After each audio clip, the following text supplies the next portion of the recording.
Okay hello students. So previous class के अंदर हम लोगों ने टॉपिक पढ़ा था ऑफलाइन के अंदर स्ट्रक्चर ऑफ बैक्टीरिया के बारे में, राइट। तो अभी मैं आपको आज बैक्टीरिया की सेल वॉल पढ़ाने वाली हूँ और उसका स्टेनिंग पढ़ाने वाली हूँ, राइट। तो सबसे पहले हम बात करेंगे क्या, सेल वॉल ऑफ बैक्टीरिया।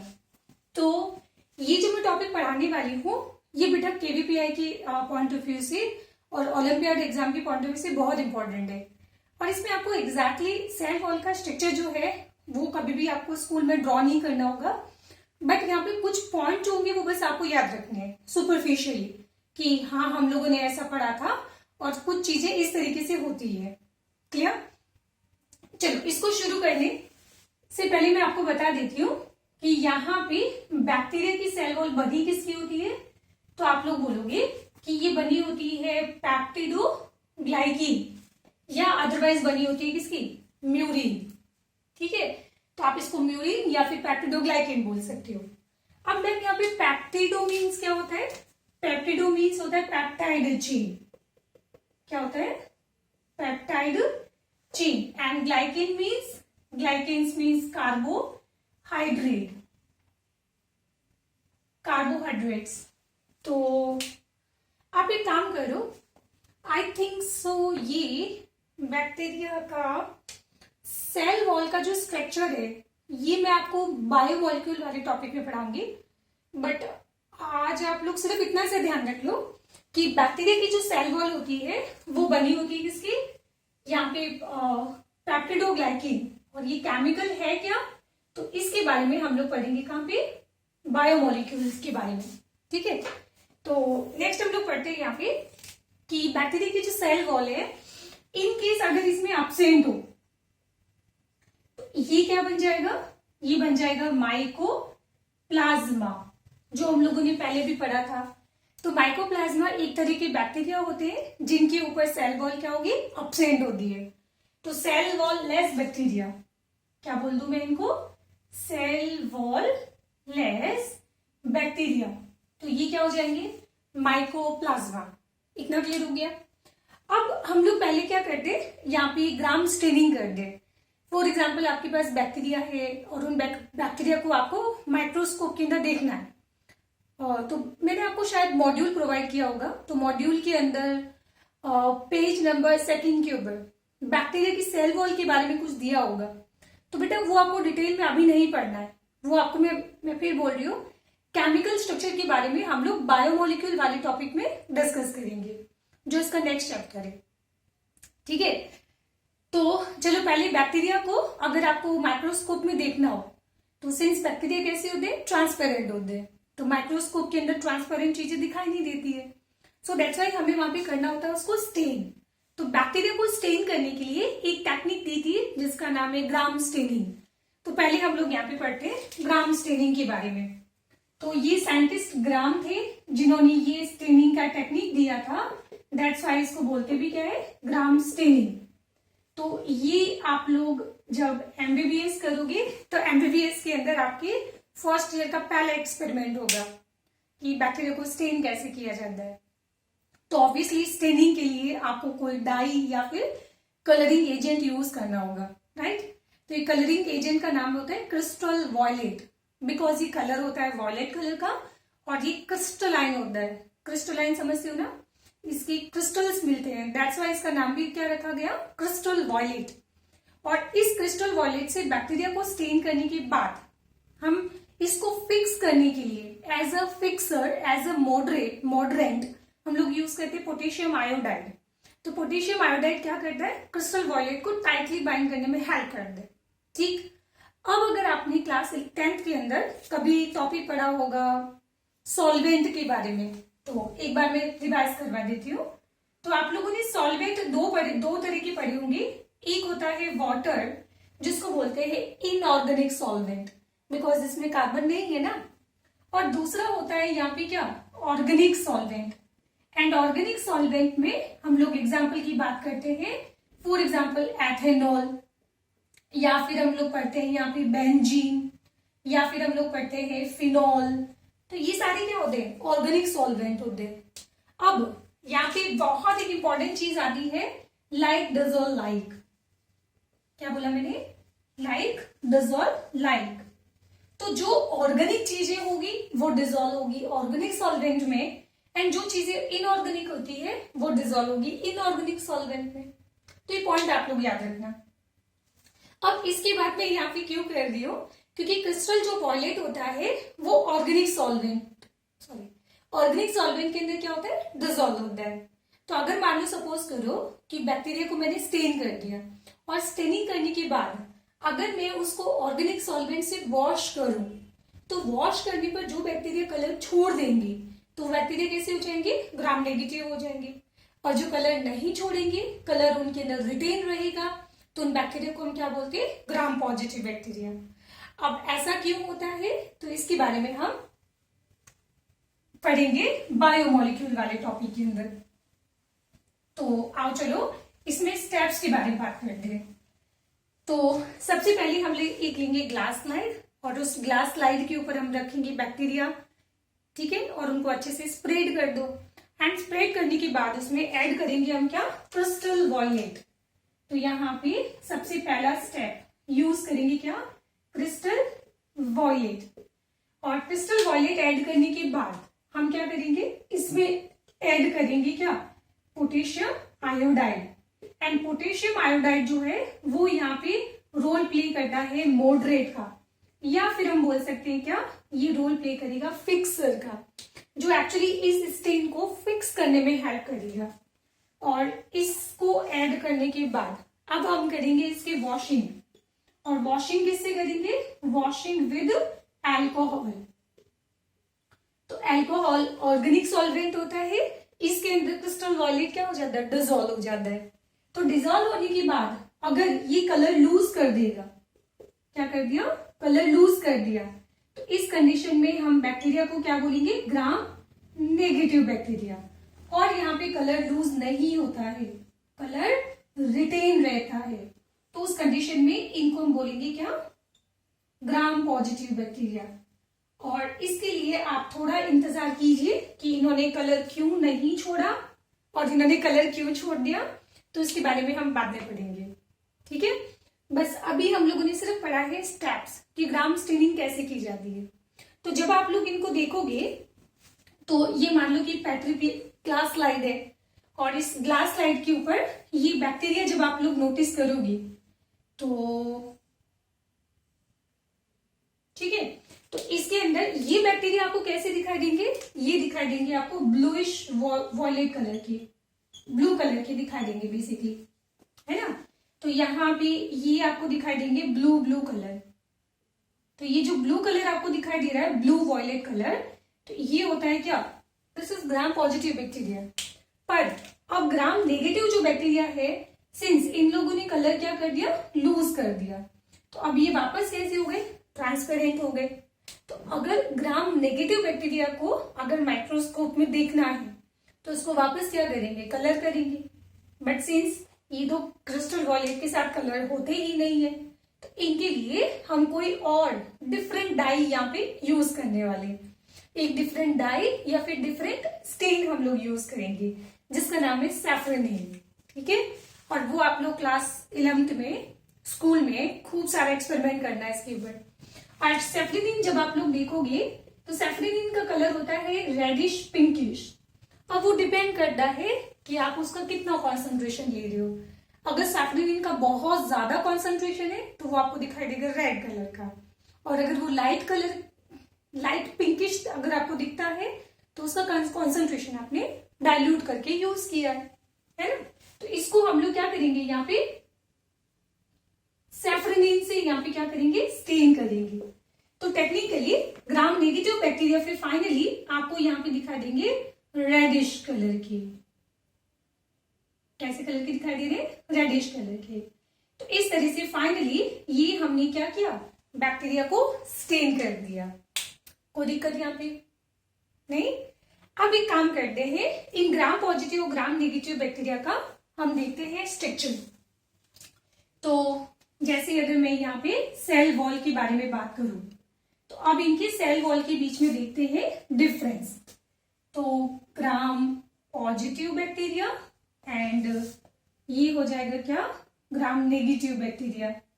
तो ग्राम पॉजिटिव बैक्टीरिया की अगर मैं सेल वॉल के बारे में बात करूं तो ये बना होता है किसका, पेप्टिडोग्लाइकेन का।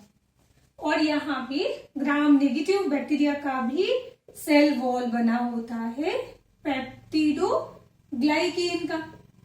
बट दोनों में डिफरेंस आपको क्या दिखाई दे रहा है, पेप्टिडोग्लाइकेन का कॉन्सेंट्रेशन ज्यादा कहाँ दिखाई दे रहा है आपको,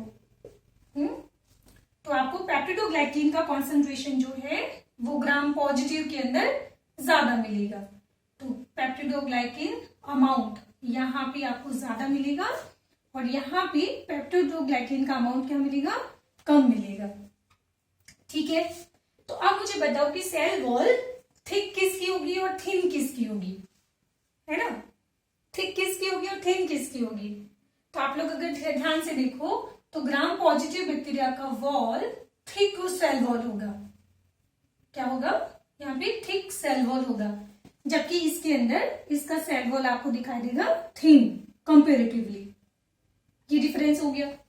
फिर एक डिफरेंस मैंने आपको ऑफलाइन में भी डिस्कस किया था कि ये सेल वॉल है, सेल वॉल के अंदर की तरफ यहाँ पे प्रेजेंट होती है सेल मेम्ब्रेन। तो ये मैं जो ग्रीन कलर से बना रही हूं ना, दिस इज सेल मेम्ब्रेन।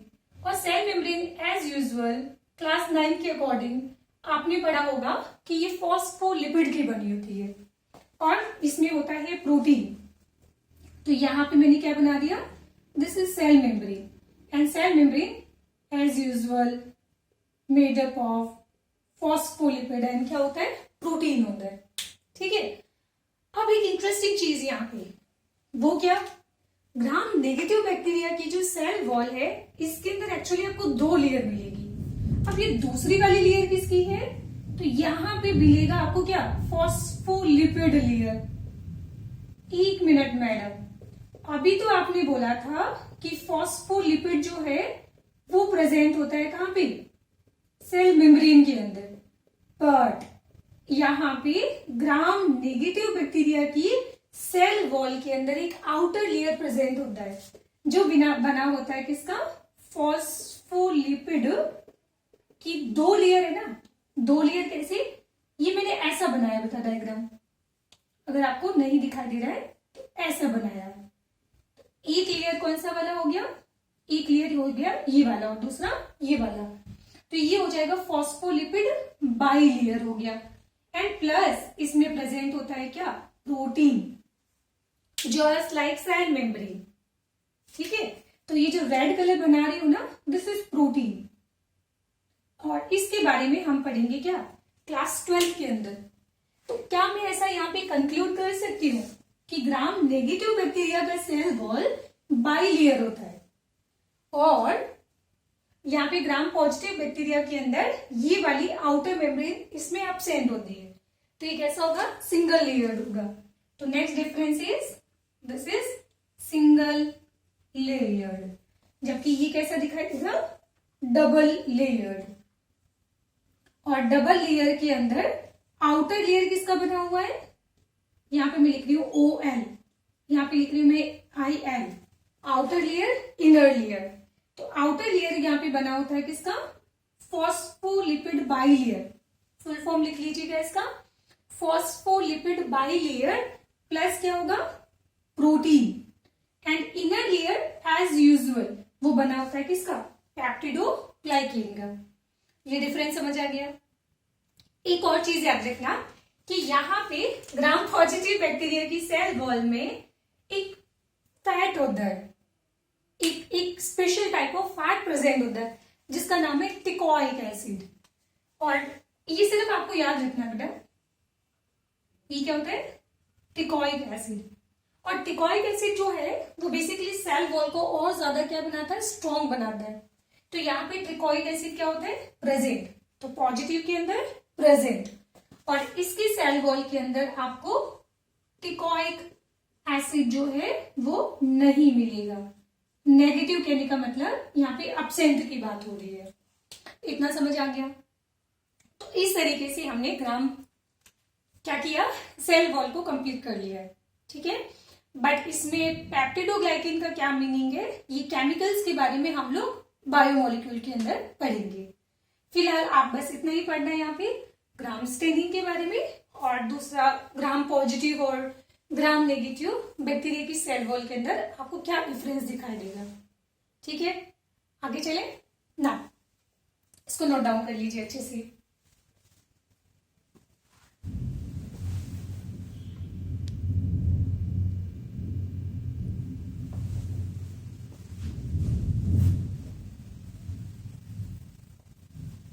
चलिए, इसके बाद हम लोग यहाँ पे पढ़ते हैं फिम्बरी के बारे में।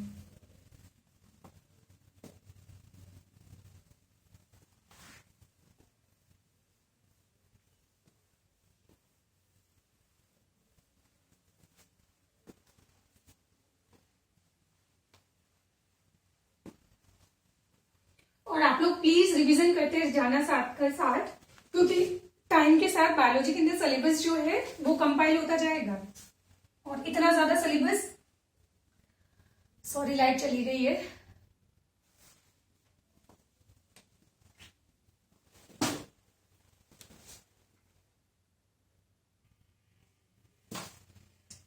चलो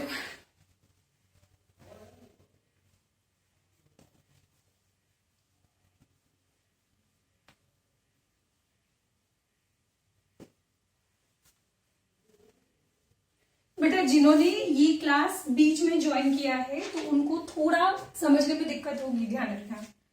मीन्स जिन्होंने ऑफलाइन क्लासेस अटेंड नहीं की थी, है ना, तो मैं एक बार वापस रिवाइज करवा देती हूँ। तो हम लोग पढ़ रहे थे बैक्टीरिया के स्ट्रक्चर के बारे में। तो इसमें हमने सबसे पहले कंप्लीट किया है कौन सा, नेक्स्ट इसके बाद हम लोग जो टॉपिक पढ़ेंगे, क्या पढ़ रहे थे हम लोगों ने, सबसे पहले बैक्टीरिया की हमने यहाँ पे शेप के बारे में पढ़ा था। फिर बैक्टीरिया के अंदर हमने यहाँ पे फ्लैजिला के बारे में पढ़ा था। तो फ्लैजिला का एक हम लोगों ने डिस्कस किया था अरेंजमेंट, और दूसरा हमने देखा था फ्लैजिला का स्ट्रक्चर के बारे में, जहां पे हमने 2 रिंग पेयर, फिलामेंट, हुक और शाफ्ट के बारे में देखा था। ठीक है, तो वो आप लोग नहीं याद है तो रिवाइज कर लीजिए। और उसके बाद हमने बैक्टीरिया के सेल वॉल के बारे में पढ़ा था। तो सेल वॉल में एक हमने डिस्कस किया था स्टेनिंग के बारे में, और दूसरा हमने gram positive and gram negative cell wall के टाइप्स पढ़े थे। इतना क्लियर हो गया। अब इसके बाद में जो टॉपिक पढ़ाऊंगी, ये मैं पढ़ाने वाली हूँ यहाँ पे ग्लाइकोकैलिक्स के बारे में। और एक टॉपिक मैं आपको पढ़ाऊंगी कि ये जो सबसे लंबे वाले बाल होते हैं, इनको जो हम बोलते हैं फ्लैजिला, जो मैं ऑलरेडी कवर कर चुकी हूँ टॉपिक को, है ना। बट इसके अलावा भी बैक्टीरिया के अंदर यहाँ पे इस तरह से छोटे छोटे हेयर्स होते हैं। तो इन छोटे छोटे हेयर्स को हम क्या बोलते हैं, पिलाई, PILI, पिलाई। तो अगर आप लोग ध्यान से देखो तो मैंने यहाँ पे पिलाई 2 टाइप्स के बनाए, एक रेड कलर वाली जो मैंने बहुत कम बनाए हैं, और एक ब्लू कलर वाले जो मैंने बहुत सारे बनाए हैं। तो इनका फंक्शंस क्या होता है, तो सुनो। एक्चुअली एक बैक्टीरिया के पास अपना डीएनए होता है। ये बैक्टीरिया के पास क्या होता है, इसका डीएनए होता है। अब मान लो सपोज करो कि ये 2 बैक्टीरिया पास में आ गए, ये 2 बैक्टीरिया क्या हुए, पास में आए, और पास में आने पर ये जो रेड कलर वाला जो पिलाई है वो इनके बीच में एक ट्यूब बनाने का काम करता है। तो इसके बीच में यहाँ पे ये क्या बन गया, कनेक्शन बन गया। अब यू नो डीएनए अपने आप को रेप्लिकेट कर सकता है। अब रेप्लिकेट करने का मतलब ये अपनी फोटोकॉपी बना सकता है, जेरोक्स बना सकता है। तो ये वाला जो डीएनए है ये अपनी एक जेरोक्स बनाएगा, और वो जेरोक्स इसको गिफ्ट कर देगा। इसको क्या कर दिया, इसने गिफ्ट कर दिया। तो इस तरह का जो प्रोसेस होता है ना, इसको हम बोलते हैं कॉन्जुगेशन। क्या बोलते हैं, कॉन्जुगेशन, या फिर इसको बोल सकते हैं रिप्रोडक्शन। मैं बाद में इसका मीनिंग समझाऊंगी, बिकॉज ये कॉन्जुगेशन आपको पूरे डिटेल में पढ़ना है यहाँ पे, और क्लास 12th में फिर वापस आएगा कॉन्जुगेशन। ठीक है, तो ये कॉन्जुगेशन टॉपिक हो गया। ठीक है, तो यहाँ पे लॉन्गर पिलाई का काम क्या होता है, देखो एक ब्लू पिलाई है जो शॉर्टर है, एक रेड वाली है जो लॉन्गर है। तो लॉन्गर पिलाई का कंट्रीब्यूशन कहाँ पे, ये कंट्रीब्यूट कर रहा है रिप्रोडक्शन के अंदर, और इस तरह के रिप्रोडक्शन को हम क्या बोलते हैं, कॉन्जुगेशन। सो दैट्स व्हाई क्या रेड कलर वाली पिलाई को मैं सेक्स पिलाई या कॉन्जुगेशन पिलाई बोल सकती हूँ। ठीक है, अब देखो इसका नंबर मैंने कितना बनाया है, रेड कलर वाला मैंने मैक्स टू मैक्स 1 से लेकर 5 तक हो सकता है। और 5 तक क्यों, क्योंकि बेसिकली इसका काम क्या होता है, दो बैक्टीरिया को अटैच करना। तो अब ये अटैचमेंट या तो इस तरफ से होगा, या इस तरफ से होगा, या इस तरफ से होगा, या फिर इस तरफ से बैक्टीरिया अटैच होंगे। सो दैट्स वाई इनका नंबर जो है 1 to 5 से चलेगा। ठीक है, नाउ दूसरा ब्लू कलर, ये ब्लू कलर का काम क्या होता है, ये काम होता है बेटा इसको सरफेस के साथ अटैच करवाना। जैसे आपने अपने दांत देखे होंगे, तो दांतों के अंदर कैविटी बन जाती है ना, तो उस कैविटी के अंदर बैक्टीरिया को होल्ड करवाने के लिए या सबस्ट्रेटम के साथ चिपकाने में बहुत बड़ा कंट्रीब्यूशन होता है इसका ब्लू कलर वाले का। ठीक है, इसको हम बोलते हैं क्या, शॉर्टर पिलाई, है ना, या फिर इसको हम लोग बोल सकते हैं फिम्बरी। शॉर्टर पिलाई बोल दीजिए या फिम्बरी बोल दीजिए। आपने पब्लिक टॉयलेट देखा होगा, तो पब्लिक टॉयलेट या फिर घर में भी टॉयलेट होता है, अगर हम लोग उसकी टाइम टू टाइम सफाई नहीं करें तो नीचे एक येलोइश कलर की लेयर बनने लग जाती है। तो बेसिकली वो क्या है, बैक्टीरिया की लेयर है। तो आप कितना भी फ्लश करो, जब तक उसमें आप है ना हार्पिक डाल के उसको साफ नहीं करोगे, फ्लश करने से वो बैक्टीरिया हटेंगे नहीं, क्योंकि वो वहां पे सरफेस के साथ एकदम से टाइटली चिपक गए हैं। तो ये चिपकाने का काम किसका होता है, फिम्बरी का। इतना क्लियर हो गया। तो अब मैं आपको टॉपिक क्या पढ़ाऊंगी, अब मैं आपको टॉपिक पढ़ाऊंगी एक तो ग्लाइकोकैलिक्स, और दूसरा मैं आपको पढ़ाने वाली हूँ पिलाई के बारे में। चलो शुरू करते हैं।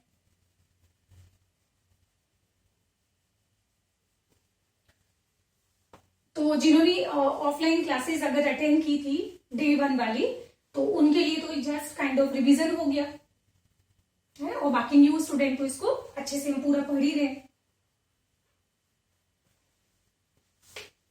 तो शेप के बाद में फ्लैजिला, फ्लैजिला के बाद में cell wall, and cell wall के बाद में अब हम लोग पढ़ेंगे यहाँ पे पिलाई के बारे में। चलिए, तो नेक्स्ट टॉपिक हमारा यहाँ पे क्या, पिलाई। तो पिलाई मैं डायग्राम बना देती हूँ इसका। ये हमारे पास हो गया बैक्टीरिया। इस बैक्टीरिया के ऊपर जो सबसे लंबी वाले जो बाल होते हैं, ये क्या होते हैं, सबसे लंबी वाली बाल तो होते हैं फ्लैजिला। तो दिस वन इज फ्लैजिला। और इसके अलावा इसके अंदर ये जो रेड कलर आपको दिखाई दे रहा है, जो आगे जाके ट्यूब का फॉर्मेशन करेगा, तो ये क्या होता है, दिस इज लॉन्गर पिलाई। और जो ब्लू कलर आपको दिखाई देगा, ये ब्लू कलर क्या होता है, शॉर्टर पिलाई। और सबस्ट्रेट के साथ में इसको अटैच करना है ना, सो अटैचमेंट करना है, सो दैट्स व्हाई इसका नंबर ज्यादा होना भी चाहिए, क्योंकि जितना ज्यादा नंबर होगा उतना वो सबस्ट्रेट के साथ अच्छे से बाइंड होगा। ठीक है, चलो, तो ये देखो क्या लिखा मैंने, पिलाई। तो पिलाई हमारे पास 2 टाइप की होती है, और पहले हम लोग बात कर दें कि ये बना किसका होता है। तो पिलाई is made up of पिलीन protein. और एनसीईआरटी के अंदर लिखा हुआ है कि ये पिलीन प्रोटीन कैसी होगी, कॉन्ट्रेक्टाइल या नॉन कॉन्ट्रेक्टाइल। बेटा इसका काम था रिप्रोडक्शन, इसका काम होता है सरफेस के साथ अटैचमेंट। लोकोमोशन में एक्चुअली कौन रोल प्ले करता है, लोकोमोशन या मूवमेंट, चलने में, वो फ्लैजिला का काम होता है। सो दैट्स व्हाई फ्लैजिला के अंदर जो फ्लैजिलिन प्रोटीन होती है वो कॉन्ट्रेक्टाइल होती है, बिकॉज काम ही क्या है, लोकोमोशन, है ना। बट यहाँ पे पिलाई का काम बेटा लोकोमोशन के अंदर नहीं होता है।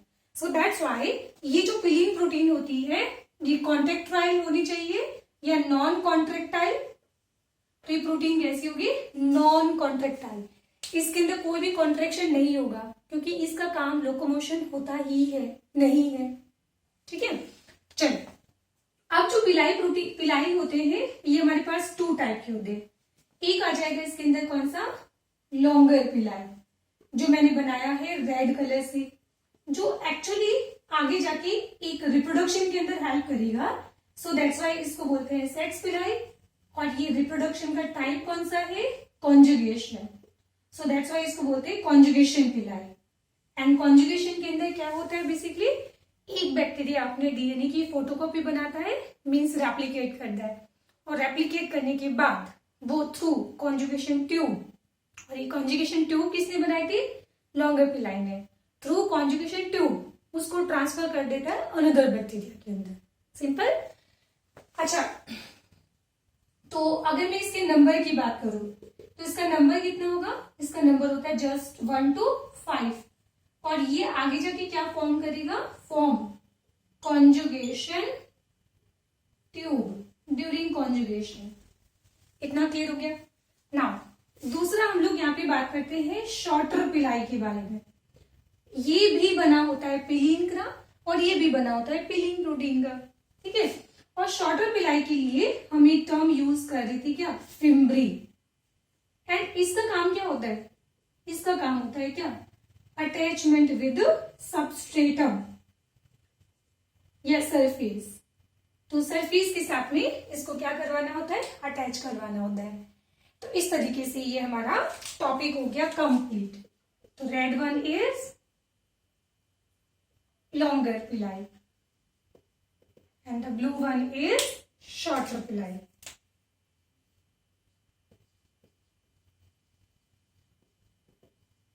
अब उसके बाद हम लोग नेक्स्ट टॉपिक पढ़ेंगे यहाँ पे ग्लाइकोकैलिक्स के बारे में।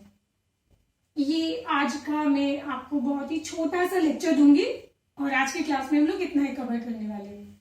तो ग्लाइकोकैलिक्स क्या होता है, ये बैक्टीरिया आपको दिखाई दे रहा है, मान लीजिए ये इसके ऊपर फ्लैजिला प्रेजेंट है, ठीक है। तो अब मुझे बताओ कि इसके अंदर ये जो मैं रेड कलर बना रही हूं ये क्या होगा, this red one is cell membrane.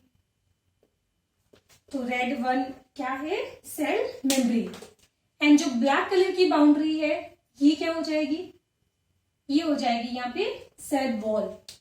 तो कितनी लेयर्स हो गई इसमें, फिलहाल के लिए 2 लेयर हो गई।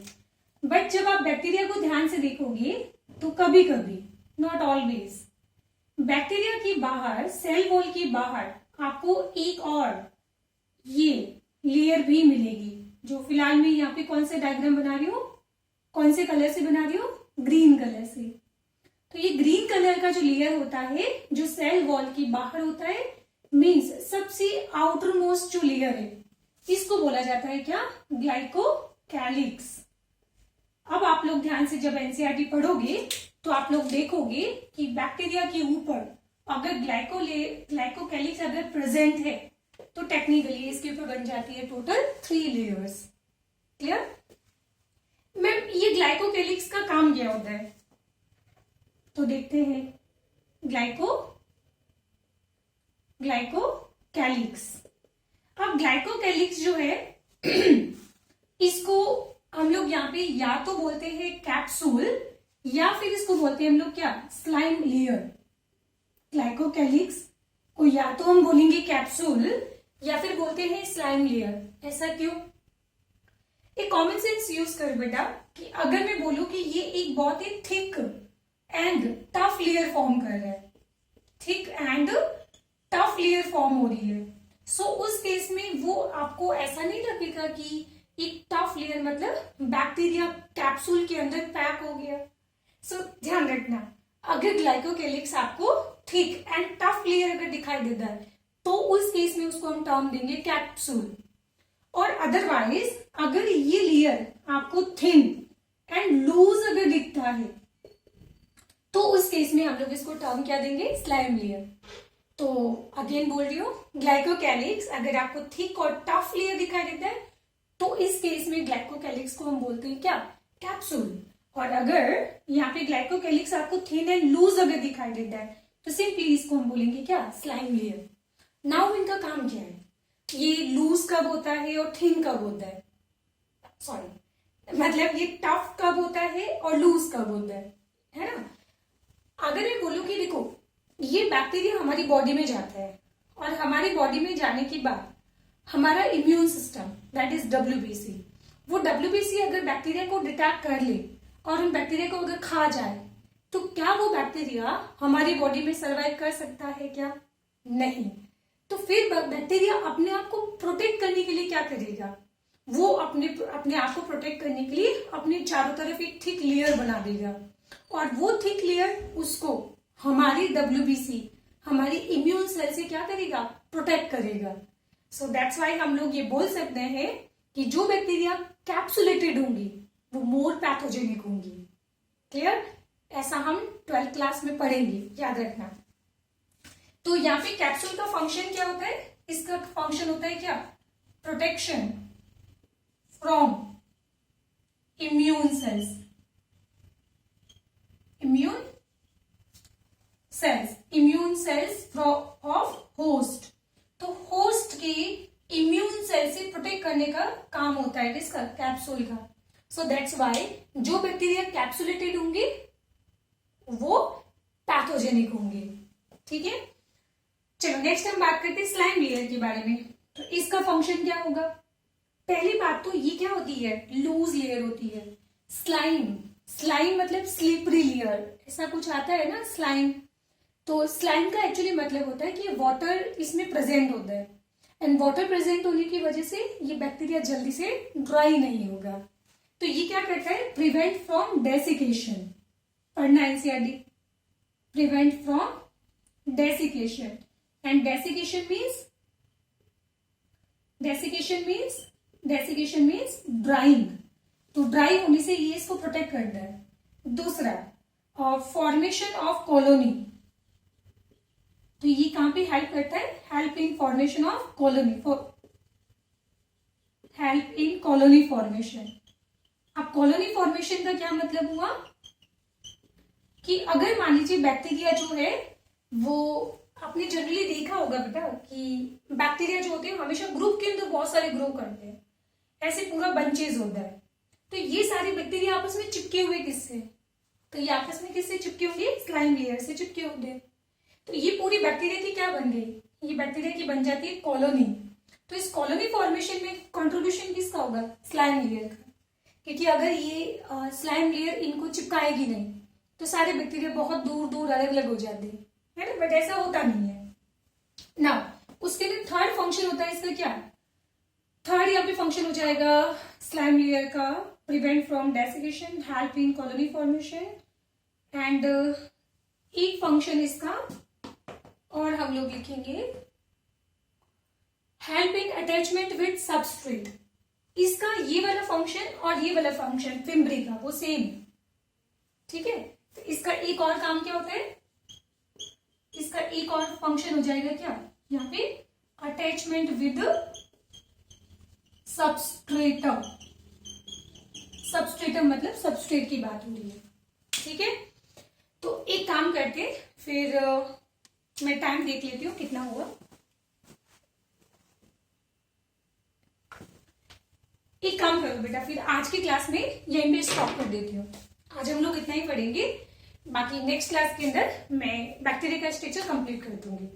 ठीक है, तो आज की छोटी सी क्लास है, और प्लीज जो जितना पढ़ाया गया टॉपिक है आपको फिजिक्स, केमिस्ट्री और बायोलॉजी के अंदर उन सब का रिवीजन करते जाना साथ के साथ। ठीक है, चलो ठीक है, बाय बाय।